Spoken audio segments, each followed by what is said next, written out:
αν ήξερε η γυναίκα που μαζί σας ήταν κάνω, δεν θα είχα στην τουλάπα μου που κάμισο να βάλω.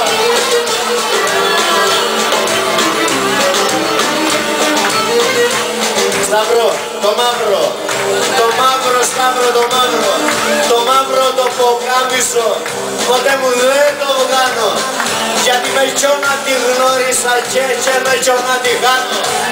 Το μαύρο το ποκάμισο έχει μεγάλη αξία, γιατί το φόρησε και ο Θεός του γιου του την κηδεία.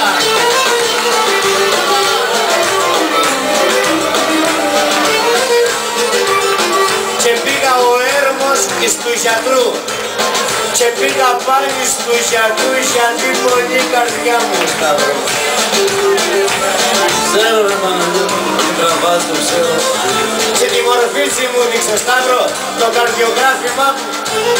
Και ρώτηξα τον το γιατρό ποια ήταν πολύ η καρδιά μου και μου είπε πιο συχνότερα να σε θωρώ καιρά μου.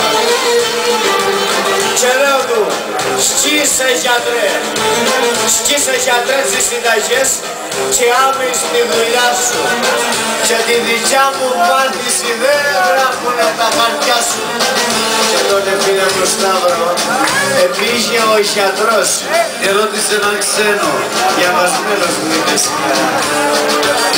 Και τι του είπε ο ξένος ο γιατρός του Μανολιού, του Λιανουδάκη την καρδιά,